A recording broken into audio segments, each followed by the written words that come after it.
Mesmo que falte amor, acompanho o Vasco aonde ele for. Nasci pra te seguir.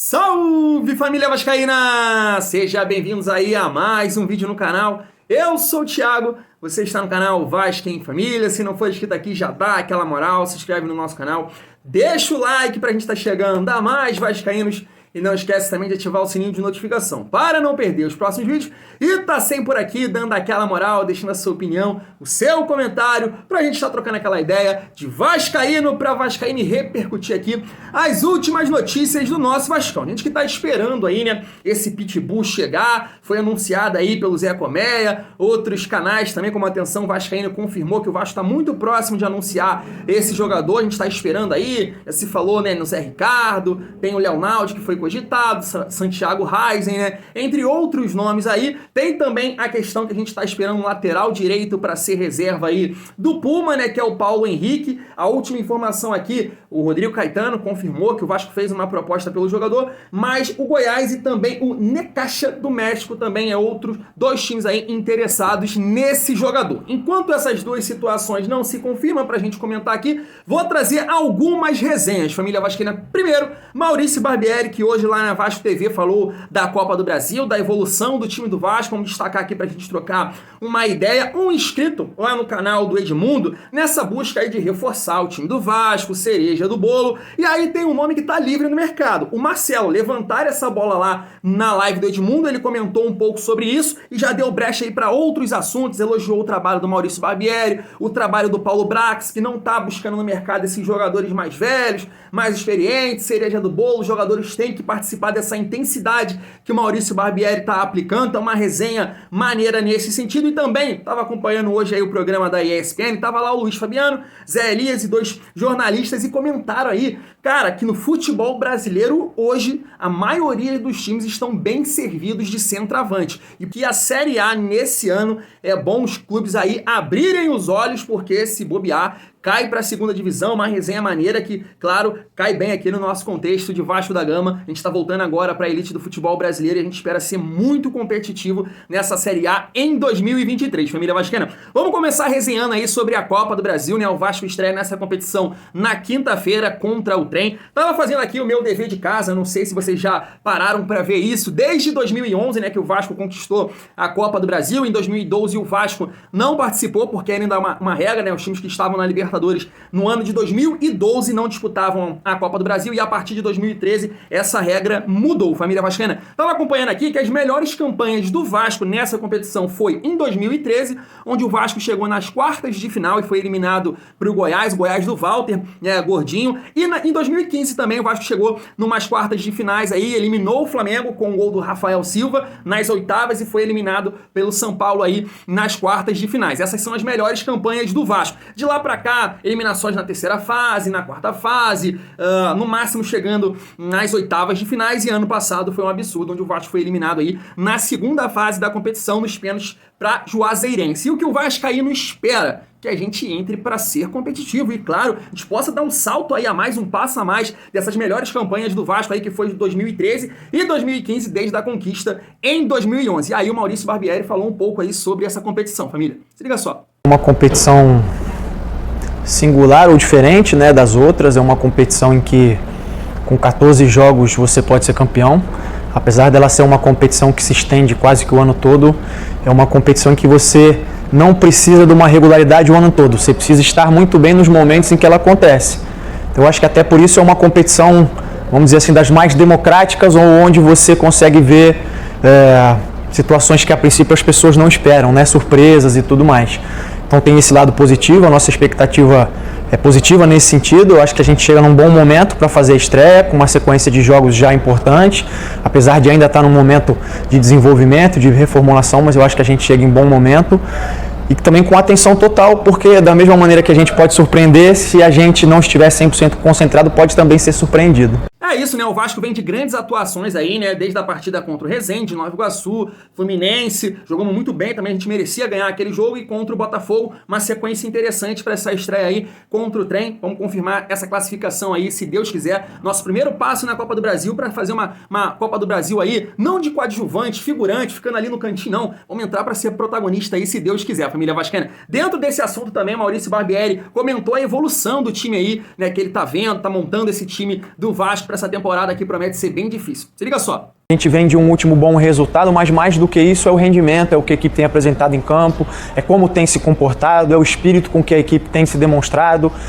Eu acho que esse tem que ser o olhar principal nesse momento, entendendo que essas coisas vão levar a gente a conseguir ter uma constância de resultados, que é o que a gente espera, que é o que a gente busca até o final da temporada. Então, que o torcedor continue fazendo a festa que ele tem feito, que ele continue trazendo energia positiva que tem nos ajudado muito, mas que ele coloque atenção nisso, no quanto a equipe está conseguindo melhorar jogo a jogo, no quanto a equipe está conseguindo cada vez dar um passinho mais adiante, entendendo que a gente está fazendo de tudo para buscar os resultados, mas o que a gente quer nesse momento é crescer como equipe, para, como eu disse anteriormente, ter uma constância de resultados. É isso, né, família? Eu acho que dentro do que a gente está vendo do Vasco nessas primeiras partidas aí do Campeonato Carioca, e se Deus quiser a gente vai ver na quinta-feira também, o Vasco vem se destacando pela intensidade. É um time que está correndo muito, né, brigando por cada bola, mostrou isso naquele jogo ali contra o Fluminense, talvez o time que tem mais nível técnico que a gente enfrentou até agora nos jogos oficiais, né, porque a gente encarou o River Plate no amistoso, mas nos jogos oficiais foi o Fluminense, né, que tem ali o André, o Martinelli, o próprio Cano, o Keno. Então o Vasco marcou muito bem, mostrou muita intensidade, não deixou os caras respirarem, é uma marca do Maurício Barbieri. Além de tudo, essa variação tática aí que ele vem trabalhando também, não sei se é dessa forma que ele vai jogar no Campeonato Brasileiro, né, com 3 volantes ali, com o Alex Teixeira mais aberto pelo lado esquerdo, até chegar aí a opção do Jair, do Marlon, chegar também esse camisa 10 aí, que com certeza ele tá pedindo pro Paulo Brax, pro Abel comentando aí, né, achar da melhor forma esse jogador que possa acrescentar também no Vasco, ser mais uma opção para ele trabalhar outros esquemas táticos, mas, cara, é isso, eu gosto muito aí do trabalho do Maurício Barbieri, o que a gente tá vendo inicialmente é um bom ponto aí pra gente ser competitivo nessa temporada, família vascaína. Claro que o Vasco tá aí buscando por reforços, né, e ontem eu tava acompanhando a live do Edmundo e a galera, claro que quando surge um nome aí que tá disponível no mercado, a galera começa a falar, pô, seria uma boa pro Vasco, é interessante esse nome, né, e surgiu aí o Marcelo agora há pouco, nesses dias aí, terminou o seu contrato, encerrou o seu contrato aí com o Olympiacos e a galera levantou esse nome lá na live do Edmundo. Quero sua opinião aqui nos comentários, se seria uma boa, e o Edmundo também respondeu. Se liga só. Mas você acha que valeria para ajudar o time ou mais para marketing, cara? Eu acho que nesse momento mais para marketing. Eu sou amigo do Teteu, né, do menino que toca o escritório do Marcelo, em parceria com o Marcelo aqui no Rio de Janeiro. E 1 ano e meio, 2 anos atrás, ele me pediu para ligar para o Juninho Pernambucano para oferecer o Marcelo lá no Lyon, porque ele não queria sair da Europa, porque a esposa dele estava fazendo uma novela lá na Espanha, e o filho dele, mais velho, jogava já no Real Madrid. Então ele queria permanecer ali próximo da família. Acabou que ele foi para o Olympiacos, mas eu fiz questão de falar sobre isso, porque acho pouco provável que ele aceite voltar para o Brasil, a não ser que seja um projeto gigante, sabe? Que ele possa jogar no meio e que ele possa ser aquela cereja do bolo. Mas a forma física dele está deixando a desejar, na minha modesta opinião, e sem falar da qualidade técnica, né? Mas ele precisa se conscientizar, ele precisa estar em forma para que o futebol dele apareça. Eu acho que essas especulações vão aparecer, mas acho que se ele se convencer de voltar ao Brasil, natural que ele vá para o Fluminense. Ele jogou... Botafogo também ele fala, né? Ele diz que é botafoguense, né? Ou especula-se que ele seja botafoguense e que ele tem um sonho de jogar no Botafogo, né? Por ser torcedor do Botafogo, acho que é o avô dele, que foi o grande incentivador da carreira dele, que levava ele nos treinos e tudo.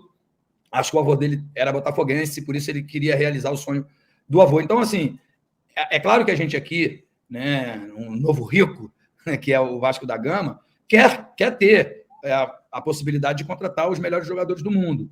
Mas eu acho que o Paulo, nesse sentido, o Luiz Melo e o Paulo Brax, eles estão bem com o pé no chão, sabe? Eles estão só contratando jogadores que vão poder dar retorno e principalmente que tenha características que o técnico precisa, que é um time que marca forte e sai no contra-ataque, por isso precisa de um vigor físico. O físico do Vasco é elogiável, cara. Tem que se elogiar por proposta de jogo. Por isso que eu até agora... e olha que eu torcia um pouco o nariz quando foi anunciado aí, quando se especulava o Maurício Barbieri. Mas eu confesso que eu dei a mão palmatória, o trabalho dele tem sido muito bem feito, embora a gente tenha que levar em consideração que ainda é Campeonato Carioca. Mas essa evolução ela vai se dar de forma gradativa. Tá aí, família vascaína. Cara, se você pegar uma entrevista do Paulo Brax na ESPN, né, naquela época estava se falando no Papo Gomes, né? E aí ele respondeu que de nenhuma forma o Vasco ia no mercado para tentar trazer um jogador que alavancasse aí, né, as questões fora de campo, marketing, plano de sócio. Qualquer reforço que chegasse no Vasco era pensando no esquema tático, na maneira do Maurício Barbieri trabalhar, nessa intensidade que ele está colocando, né, o Vasco brigando por cada espaço do campo. E nesse sentido, esses jogadores mais experientes, né, como o Marcelo, não cabe nesse momento. Talvez ali o Vasco já mais encaixadinho, o Barbieri já com um time mais pronto, chegue um jogador mais experiente, mas que caiba ali na ideia de jogo do Maurício Barbieri. E aí até pode ser. Então acho que o Marcelo não cabe nesse sentido. É um jogador que, poxa, joga na lateral esquerda e talvez comece a testar aí, jogar no meio campo, né? Eu acho um jogador de muita qualidade, mas se a gente tirar o exemplo aí do Daniel Alves, né? Sempre foi um bom lateral direito e aí quando foi pro meio campo foi um jogador meia boca, na minha opinião, não conseguiu render lá no São Paulo. Mas o Edmundo falou um pouco mais aí, né? Elogiando o trabalho do Maurício Barbieri, dessa questão da intensidade, né? Que eu já falei aqui, tô gostando muito de ver esse Vasco, esse é um bom ponto pra gente levar pro Campeonato Brasileiro, vai dar dificuldade pros nossos adversários, tanto em São Januário quanto jogando fora de casa, e esse trabalho também aí do Paulo Brax, né? Como eu disse aqui, na ESPN ele disse que não vai buscar esse jogador. Se não se encaixar no modelo de jogo do Barbieri, não tá pensando nessa questão de marketing, de plano de sócio, não. É focado em fazer o Vasco competitivo. O vascaíno tá esperando essa cereja do bolo, que não chegou até agora, provavelmente vai chegar mais aí pro Brasileirão, mas os primeiros passos aí do time do Vasco, né? Claro que a gente sabe que precisa de reforços, inclusive o Jorge Nicola falou que o Vasco ainda tá buscando um camisa 10, um ponto esquerda, um volante, um lateral, então o Vasco precisa de opções, mas o trabalho inicial do Maurício Barbieri agrada demais. Por exemplo, a gente está vendo esse time aí que jogou os dois clássicos, sem o Jair, sem o Marlon. Eu quero ver agora o Jair jogando ali com o Barros, com o Rodrigo, quero ver também como é que ele vai utilizar o Marlon Gomes, né? Então o Vasco ainda tem algumas peças para utilizar, o Capasso, que vão aumentar sem sombra de dúvida o nível técnico do Vasco.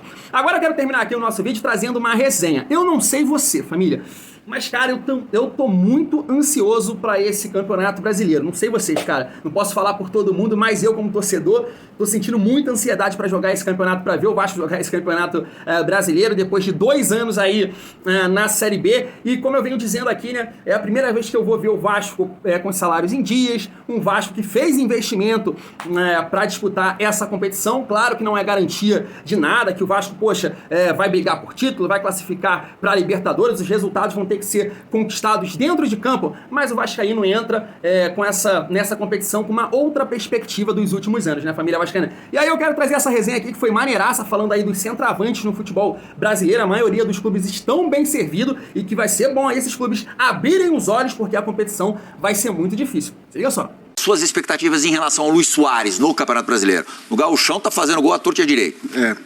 Eu tinha minhas dúvidas quando foi anunciado, porque no Uruguai não estava, né? Na Copa. Na Copa também não foi muito bem, mas chegou fazendo gols no Campeonato Gaúcho. Gol pro atacante eleva a confiança, muito importante. Agora, Campeonato Gaúcho, claro, é difícil, mas é uma situação. Campeonato Brasileiro é totalmente diferente. Mas a minha expectativa é que ele figure aí entre os máximos atacantes do Campeonato Brasileiro, pelo que ele vem demonstrando no Campeonato Gaúcho e pela qualidade que ele tem também, sabe fazer gols e é muito bom centroavante. Mas Prats, me ajuda aqui, eu estava tentando lembrar quando foi a última vez que um Campeonato Brasileiro teve tantos centroavantes capazes, assim, verdade, né, competentes. Fazia tempo, hein? Tem muito centroavante bom, hein, Zé? Muito. Parece antigamente. Quase todo time grande tem um bom centroavante. Alguns têm 2, né? Não, você tem razão, Plihal. E isso ajuda a explicar, não apenas isso, outras coisas também, o que a gente espera em relação ao nível do campeonato. Né? Porque a gente está falando muito de outro investimento, clubes grandes voltaram com investimento, Então é um campeonato brasileiro que tende a ser muito complicado. Claro que tem assim 2 ou 3 que são os favoritos, mas tem ali um bolo. Eu acho que não vai ter aquela disparidade que teve nos últimos, que nós tivemos nos últimos anos, Plihal. Eu acho que é time muito parelho, né? É. Vamos pensar, qual é o grande time brasileiro que não tem um centroavante confiável? Não tem um bom centroavante. Vamos lá, os times do Rio de Janeiro. Pedro Raul chegou no Vasco. Sim. Cano fazendo gol direto no Fluminense. O Flamengo tem 2. Tiquinho Soares no Botafogo, é bom jogador. Tiquinho Soares no Botafogo, muito bom jogador. Aqui em São Paulo, por incrível que pareça, O Palmeiras, acho que não. o ponto maior de interrogação está no Palmeiras. O Endrick pode vir a ser o melhor de todos, mas ainda, claro, tem só 16 anos. Tal. O Palmeiras é incomparavelmente melhor que seus rivais aqui de São Paulo. Mas talvez seja o que tem... Mas aí a gente tem que levar em consideração Rony como centroavante. É isso. Rony como centroavante. Ele tem dado conta. Super, Impressionante muito. que ele tem feito. Yuri Alberto e Caleri e o Marcos Leonardo também é um bom jogador no Santos. Agora alimentado pelo Lucas Lima. Mas você está empolgado com o Lucas Lima, né? Rafael Prats gostou. Não, vai devagar. Foi pessoalmente a vir entregar um motorrádio como o melhor jogador. Calma, vamos respirar. Essas possibilidades ainda no Internacional, ou a possibilidade do Ener Valencia, Claro. Luiz Soares. Luiz Soares barra Diego Souza, se parar pra pensar. Hulk e Gilberto. Sim. Hulk no Atlético Mineiro, Gilberto no Cruzeiro. É um bom centroavante. Todo mundo O tem um nome bom. Gilberto já é antigo, né? Rodou aí. Fez 3 na última rodada no Mineiro. 3. Brasileiro é diferente, né, Plihal? A gente sabe que o brasileiro, a dificuldade do campeonato brasileiro é muito maior. E esse brasileiro tem que todo mundo ficar de olho, que é capaz de time grande cair. Um vai. Time grande vai. Brigaram pra caramba pra reduzir o número de rebaixados. Ficaram com medo, né? É isso, na minha opinião, sem sombra de dúvida, vai ser a melhor Série A dos últimos anos. Só você pegar esse ponto aí, né, dos times que estão subindo, geralmente sobe ali com dificuldade, faz poucos investimentos, né, os times limitados tecnicamente, aí sofre demais na Série A, mas dessa vez não, a gente vê um Vasco que tá com investimento, né, o Cruzeiro mal ou bem também tá aí contratando, o Grêmio com o Luizito Soares, né, o Bahia com o Grupo City também devem fazer alguns investimentos, esse campeonato promete. E aí, falando de centroavante, cara, eu tô muito satisfeito com o Pedro Raul, eu tenho até assim uma teoria, família vascaína, até comparei aqui o Cano em outro vídeo com o Pedro Raul, e eu falei, nesse momento eu prefiro o Pedro Raul no Vasco, porque eu acho que o Fluminense ele joga pro Cano, e nesse momento o Vasco não tem ainda um time, tá se criando, né, os jogadores estão conhecendo, buscando um entrosamento, o Barbieri fala isso o tempo todo, que até ele passar as ideias também para esse elenco vai demorar.